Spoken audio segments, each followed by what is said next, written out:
I got a new segment that's called What Ifs. This is NBA/NFL. We're going to start with NBA topics first and then go into the NFL. Because if you don't know, if you're new to the Sideline Speaks, our channel, again, we appreciate the support. Thank you for watching. Please like, comment, and share. Share and subscribe as well. K Walk and Jay, two former D1 top end football players. K Walk was what we like to call wide receiver for Temple University. Jay was a DB safety for Penn State University. And they both not quite, y'all didn't play for the NFL, but y'all had NFL tryouts, I believe, right? Something like Yeah, that. I played in the I played in the CFL for with Edmonton a little bit. And K Walk played in the CFL. I'm still learning a lot of new things, although I've known you guys for a few years now. Stuff you got to tell me. Oh, and Jay was on Oprah, by the way. Oh yeah. Did she give you a car? That trumps me. I didn't get a car, Britt, but I did get a hug on my way out. I don't want the hug. I want the car. I'm just playing. All right, guys. So this new segment is called What Ifs. And basically, I'm going to just start off because it's going to be self-explanatory. It's going to be something that actually occurred, but what if something else happened? What are our thoughts? How do we feel this player would have done? How would we feel this team would have done? First one, we're going to start off somewhat simple, familiar. As we're well aware, 2001 NBA championship, you had AI and the Sixers versus Kobe and Shaq and the Lakers. The Lakers ended up winning the championship. But what if Shaq was on the Sixers with AI instead of Kobe in 2001? Would AI and the Sixers be the champions? Or would they have a good season? And where will Kobe be at? Who wants to start? I know this is new. Mel, let's go with you first. The Sixers will win it if they had Shaq and Iverson. You know, I think that's it. Do the Lakers get a game? Ben that they could exploit Allen Iverson being 5'3". Oh, I'm sorry. 6'2". 6'2". You know what I mean? 5'11". You know, I think Kobe probably would. I mean, because Iverson got one game against Shaq and Kobe. I think Kobe could get at least one with that Lakers squad, possibly two.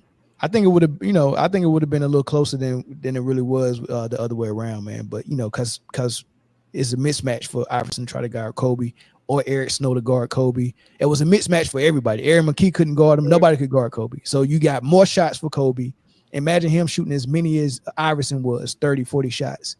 And then Phil Jackson still would have been a coach, so they still would have been in the triangle. So whoever their small forward would have just been their pseudo Scottie Pippen, so that triangle would have helped facilitate a lot of points. They played defense. They just wouldn't have had Shaq. I mean, just take a thought of when Shaq used to foul out, or when he fouled out in the championship against Indiana, and Kobe was like, "Don't worry about it, I got it," and he took him home. You get what I'm saying?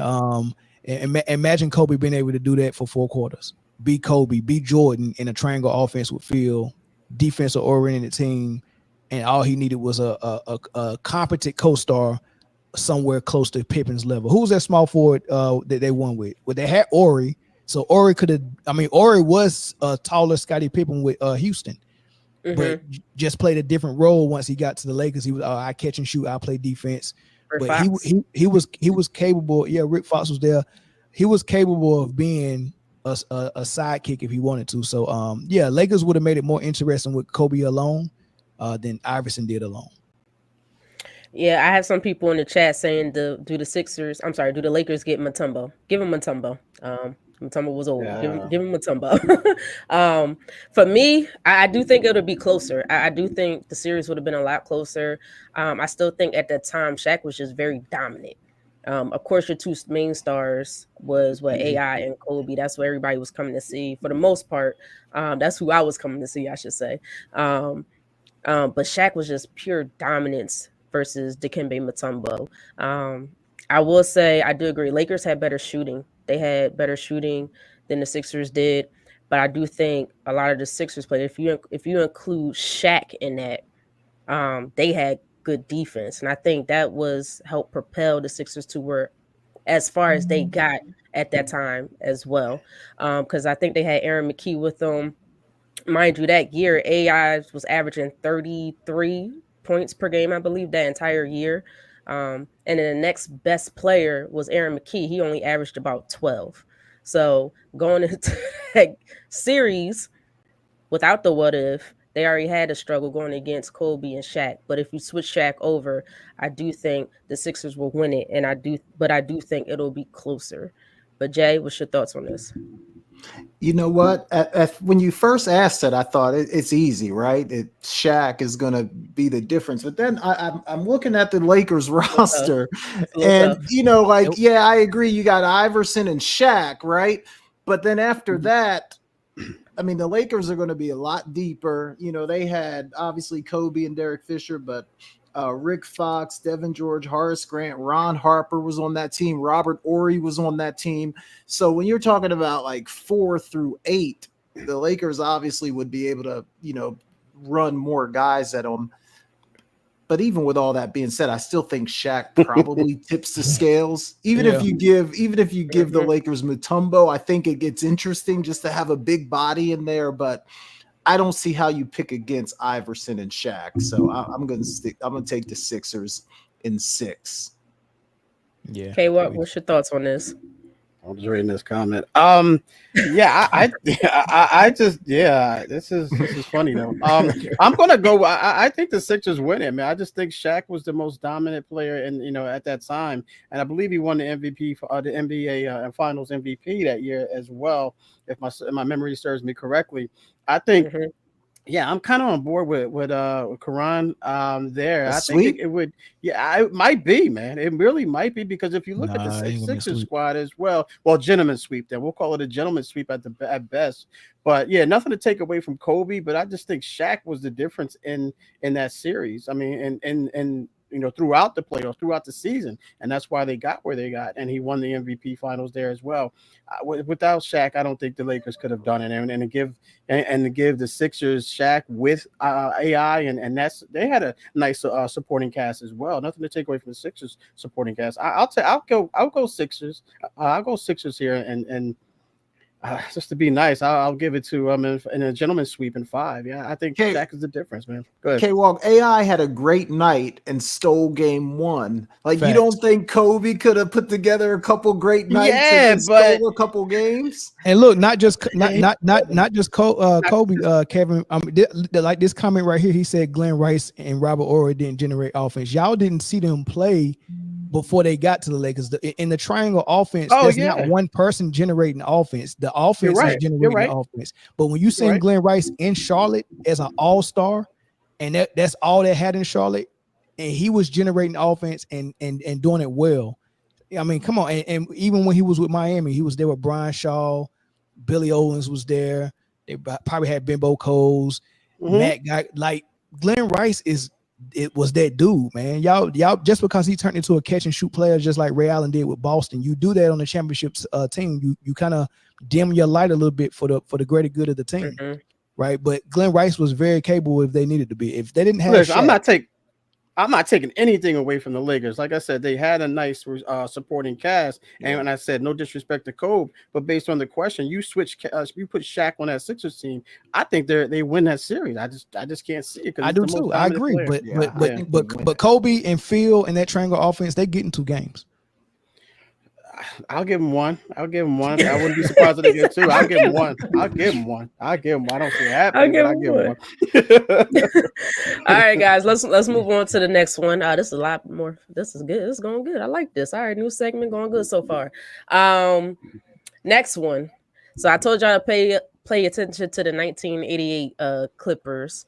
Not necessarily indirectly about the team. Yeah, I guess so. More directly about the team. But there was, Bo Kimball. I don't know if you're talking about him. There was a potential trade that could have happened, almost happened, or could have happened. It was in the talks during that time, and it was about Michael Jordan. What if Michael Jordan was actually traded to the Clippers for the 1988 number 1 and 6 draft picks? Will he have the same success with the Clippers? Jay, I'm gonna come to you first.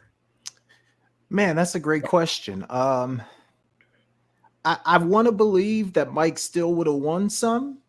Like, does he win 6? I don't know. Like, I think a lot of that has to do with who's coaching the team. Like, does Phil Jackson find his way to Mike? Like, so like, do they run the try? Like, I think there's so many variations and possibilities that could happen. But if you're just saying like Mike goes to that team and everything else stays the same, I think Mike, for me, greatest player of all time. I think he figures out a way to win, but I don't know that he gets 6. Mel, your thoughts on this? A little bit tougher. It's the Clippers, man. So Yeah, right. I mean, what they just got a facility. Remember they didn't have, they talked about I don't know if you heard Matt Barnes when they talked about it. The Clippers didn't have a practice facility. They was practicing like at the Boys and Girls Club in like the hood where they had to keep the door open so their cars wouldn't get broken in. Send him the GOAT to a place like that, he wouldn't have been a GOAT. He would have been a great player. He would have been better than Dominique Wilkins, but he wouldn't have surpassed Bird and Magic with a organization like the Clippers, man. So yeah, he would have got one, but it wouldn't have been with the Clippers. He would have ended up having to go somewhere else. And yeah, the Clippers they just wasn't ready for a star like Mike. Yeah, I agree. I think he would have ended up having to get traded somewhere else. I think kind of like how we used to see OKC, or what's the one in football where you go and that's where your career dies? Was it the Panthers right now? It might be the Panthers. The Raiders. Raiders. My bad. Raiders. Yeah. Raiders. Don't pick Monty Adams in fantasy this year. Mind you, the NBA, it used to be OKC. It's not OKC anymore. We gotta find a different team. Where you used to trade them off to go and die. That would have been that situation. I know Michael was happy that trade did not happen whatsoever, but it was definitely in the talks. That's what the Clippers was trying to do. But of course, the Bulls was smart enough to say, nah, we got to keep Jordan because I don't think he'll be introduced to who's his head coach. His name's not coming to me right now. Phil. Phil. Phil Jackson. Phil Jackson. He wouldn't be introduced to Phil Jackson. He wouldn't be introduced to the triangle offense, and most likely he definitely wouldn't be introduced to people like Scottie Pippen and those 6 rings. So, K-Walk, what's your thoughts? Yeah, he's not winning 6. I don't even think he gets 1. He'll be, like Mel alluded to, he's going to be a great player. He'll probably go down as one of the greatest players of all time. He wouldn't be in the GOAT conversation. I think he'll just be in that conversation like maybe a Kobe, something like that. Just a great player. But maybe he wasn't. Well, maybe not Kobe. That's a different. That's a different. Let me go a different comparison. Maybe a Dominique. Maybe like a Dominique, a great player that just never won a championship. To be honest with you, so I don't see that. Yeah, Mike, as great as Mike was, I don't think he was great enough to pull that organization out of the dump. Do you think Nike would have forced the Clippers to shape up? Yeah, I think so. If he played and lived up to the expectation, lived up to what he lived up to, absolutely. Yeah, someone had to force him out. Someone had to get him out of there because that's anytime you go there, that's generally when you get hurt. We saw Ron Harper because Ron Harper before he was that guy that played with Mike and played with Kobe and won those championships. He was there. He blew out his name. A couple other guys as well. So yeah, that's some place you definitely want to go. So I definitely think his agent and to your question, Nike as well would try to get him out of there as quickly as possible. Yeah. Yeah, that definitely would have been interesting. All right, guys, you ready for the next one? Because we gotta move on. Trying to keep this thing flowing. Trying. It's another basketball one. I'll save the NFL ones for last. And this is another trade, and we are all familiar with the trade, so nobody was too young for this one. This happened in 2011. I believe it was right after the lockout. What if Commissioner David Stern never vetoed the Chris Paul trade to the Lakers in 2011? What would that success have looked like? Mel, I'm gonna start with you. I'm trying to remember that roster. Me too. Me too. Hold on, let me give me a second. I'm pulling it up right now. Phil Jackson's the coach. Kobe was on there. Yeah, of course. Jackson was So the they had Bonham. I don't know if that was the year that Bonham kept getting hurt though. Blake, Matt Barnes, Shannon Brown, Fisher, Pagasol. So Odom was still there. So they got some of the guys they won with. If they bring Chris Paul, I mean, I think they would have. I can't remember who was getting traded in that trade though. That's what I was going to ask too. Who was involved in that trade? Yeah, that's a good question. I don't think it was Powell. It might have been Bynum and somebody else. But I definitely think it would have prolonged the Lakers winning ways, because they right after the championship they got swept by Dallas in the first round. Kobe was just tired, right? And bringing on somebody like Chris Paul that was hungry, a little bit younger than Kobe, who got leadership capabilities, who want to win just like Kobe. I think that would have kind of rejuvenated him. And when the times that he felt like he was doing too much, I think CP3 could have took some load off of him. Yeah. So I think they would have been more competitive than they were when they lost 4-0 to Dallas. I don't know if they get back to the finals, but they definitely more competitive for a couple of more years. So Mel, before you finish your thought, let me tell you what who they agreed to part ways with. It was Pau Gasol and Lamar Odom in exchange for Chris Paul. They would have had to. That's not enough. They would have had to. They would have had to make another move. And odds are, with Phil Jackson being the head coach, most likely they were planning on it. Yeah. They would have had to make another move. They also tried to trade Odom to Dallas as well. Like they was trying to get help for Kobe because they knew he needed another running mate, and I think the guys that helped him win before they just wasn't go do it. But yeah, I don't know. That's tough, man. It's crazy because CP3 was almost in Miami as well with the big three. Tough. And that just came out from Wade saying that on Carmelo Anthony's podcast. So I thought that was crazy. Yeah. That's okay. Well, what's your thoughts on this? Yeah, it definitely. Yeah, I agree there because I was gonna kind of bring it up too, like of who was involved in that trade. And if you say Pau Gasol and Lamar Odom, yeah, I don't think it would have been enough. I mean, I think it would have helped them a little bit, but I think they would have had to bring some more pieces in there to replace at least one of those guys. Pau's size and Lamar Odom's versatility on the offensive side. I mean, he's long, hit the three. Yeah, I think had that happened, they would have had to made another move. And to your point, Brett, they would have. So I think it would have helped them, and I think they had a legitimate chance of winning the championship that year for sure. Yeah, I definitely agree. I think they would have had to make another move. I think knowing the Lakers organization, Phil Jackson, how smart he was as a head coach, Kobe Bryant, just his mentality and his will to win. I do think they would have got a little bit further than most of us probably would have thought. Even if it was just Kobe and Chris Paul and the rest of those role players that was on the team at the time, I could see them getting to at least the second round of the playoffs that year. It's just something with Kobe. Same thing with Michael Jordan. Regardless of the team that they were on, they just have a will to get things done. And then Chris Paul at the time, we were talking about, he was one of the best point guards, if not the best point guards. Point guard. Yeah, point guards. The reason why he was called the point guard at that particular time. We can't think about Chris Paul now. Chris Paul clearly is not the same player. But back then, he was better defensively. He could shoot from anywhere on the court. His IQ on the court was amazing. He probably picked off so many people. He moved so much quicker.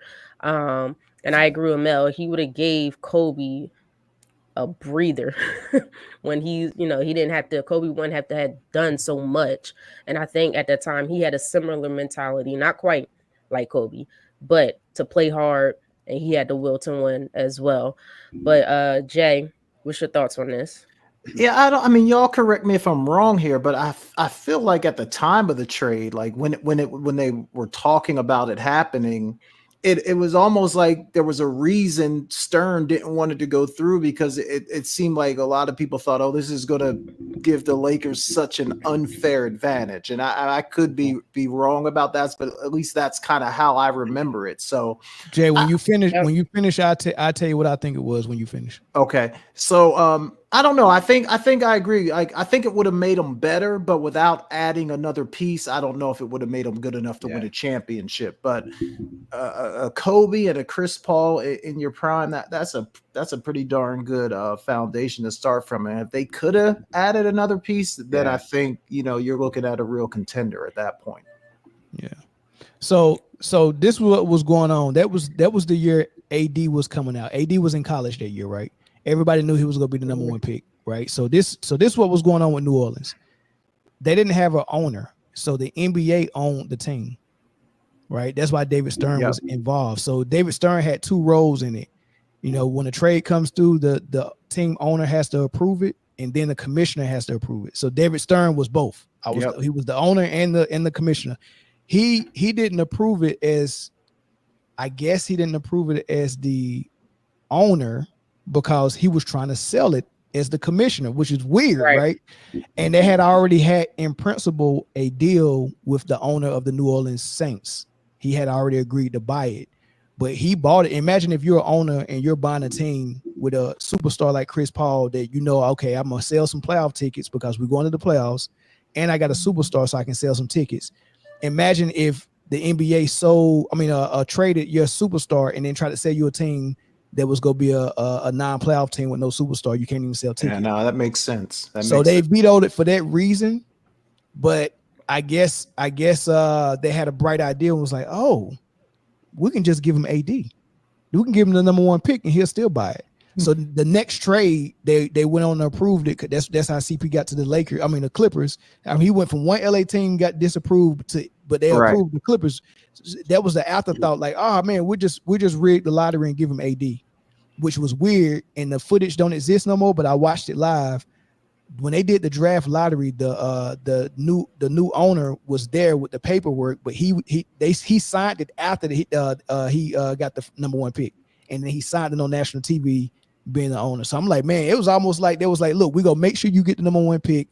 But he was like, I'm not signing nothing until I'm for sure. So I think that's what it was, man. They was trying to sell the team, and the owner didn't want to buy a team without a superstar. No, that makes sense. Yeah, absolutely does. But it definitely would have been interesting to see how that dynamic would have worked between Chris Paul and Kobe Bryant. Can you imagine Kobe screaming and yelling at Chris Paul? I guess he was young at the time, so it wouldn't have mattered. All right, two more guys, then we got to move on. We're going to switch over to NFL real quick with the what ifs, and then I got a different topic to talk about. What if this is the 2000 draft, being what Tom Brady has become now? What if Tom Brady was drafted by the New York Jets in the first round, 18th overall pick, instead of drafting Chad Pennington? What happened to Chad Pennington? So what happened? He was the first quarterback. Chad Pennington was the first quarterback to go that year. It was the 18th pick, so that's why I put Tom Brady at that 18th pick spot. Would Tom Brady have his 7 rings? No. Mel, just go ahead. Take it. First of all, Chad Pennington was better than Tom Brady, right? Chad Pennington had a weak arm, in my opinion. He played with Moss. He played Randy Moss. Yeah, he had a weak arm, in my opinion, and then he tore his shoulder up, which made it even worse. Right. So that's what happened to Chad Pennington. But he was better. I mean, even Drew Henson at Michigan was better than Tom Brady. So Tom Brady got a perfect situation. He's determined. He's got a drive. So that turned him to, that helped him become a good quarterback. But if he would have went to the Jets, oh man, he would have been out of there quicker than Chad Pennington. Yeah. I don't think the Jets. I don't think Tom Brady will survive. He would not be what we know him as to be right now. I think his mentality, he will still end up being a great quarterback. But I don't think he'll be considered one of the best of all time with 7 rings, going to the Bucks, winning that 7th ring basically on his own. I just feel like the Patriots at that time, they played a major part in his development and helping him the way his career went. Bill Belichick, the offensive guys, great minds that he would hire to bring on to the staff to really help to build Tom Brady's career and what it ended up being. The New York Jets did not have that type of staff. They didn't have that type of system. They didn't have that type of support whatsoever. Not at least not at that time. Right? Didn't have that defense. Nothing. So I don't even think he would have won one if he would have been drafted by the Jets. I mean, I don't know if he would have stayed there long, but I don't even think he would have won one Super Bowl. But Jay, I'm gonna come to you first, and then K-Walk take over. Yeah, no, I agree. I don't think he would be the Tom Brady that we know today. I mean, there's so many things that go into a player being successful in the NFL. It's not all just whether or not they can play or not, especially at the quarterback position. It's the organization, it's the people around you, it's the coaching staff, it's the offensive scheme. Right. Like there's so many things that determine if you're going to be successful. And like you kind of pointed out, Britt, he just kind of came into a perfect storm in New England where everything sort of just worked out and fell in place for him, and a coach who believed in him, everything. I think if you're in New York, it probably doesn't play out that way. You know, even from a media and fan base perspective, are they going to have the patience to kind of watch you go through growing pains? All that kind of stuff factors in. So he probably would have been a good quarterback, but he certainly wouldn't be someone that we're talking about as one of the greatest of all time. Trent Green at best, maybe Rich Gannon. Yeah. Woo, K-Walk. I don't even think it would have been that good, to be honest with you. I mean, the Jets organization, and nothing to take away from what he's able to do. It's just that organization would have just messed everything up. Look what happened with Chad Pennington. It's really hard to say with this one because, Tom Brady went late rounds. And I mean, we talking about late round, what, sixth round, I think he went? Yeah. Yeah. And it's hard. So he wasn't even being looked at in those eyes. So if they were at the time crazy enough to take Tom Brady, at that point, I still think Tom Brady, there was just nothing around him. I think if I remember that draft correctly, I think that they had Laverius Coles was their receiver. I forget who else they drafted out of Florida State. I forget who else was on that team, but there was just no organization there, no structure there, no coaching there. We see what this organization is, what it is right now. It's in a contending situation because all of the moves that they made and bringing in Aaron Rodgers. But up until this point, I mean, they just been messing it up season in and season out. So yeah, I'm going to say he would not be anywhere. He'd be lucky if he won 70 games, maybe. Yeah, probably probably he'd be lucky. Forget 7 Super Bowls, but 70 games would be great. I mean, would be would have been his goal with New York. That's crazy though to think about that. Real quick, I gotta go to what Greg Anderson said. You said Brady wouldn't had the rings, a supermodel wife, a kids. He would have had a drug problem, a baby mama scandal. Man, that's rough right there. I had to shout that one out. That was funny. It could have been true too. But y'all, the funny thing is though, real quick, Britt, because I just pulled up their record like from 2000 and on. Like they were 9-7 in 2000. They were 10-6 in 2001, 9-7 again in 2002. Like maybe they were a little than we remember them in the early 2000s. Could Brady have been that thing to push them over the top? I'm just throwing it out there. I'm not saying I believe it, but maybe they weren't as bad as I remember them. Winning 9 or 10 games over those 3 seasons. No. Well, I guess we'll find out this year with the Jets if Aaron's that thing to push them over the top. I don't think so, but hey, let's move on to the next one. One more football, then we move on to the next topic. What if 2014? This for all my Cowboys fans. I understand you're still butthurt, and I don't give a damn. But what if the refs didn't overturn the Dez Bryant catch in the 2014 divisional playoff round against the Packers? Super Bowl. Would they have eventually beat the Seahawks to go to the Super Bowl? So that's my question right there. Would that team have beat the Seahawks to go to the Super Bowl? Because the Seahawks won the Super Bowl that year. I think they beat the Broncos. Let's see. K-Walk. No, I Come on, just think K-Walk. that nah, man, Jay, come on now, absolutely not.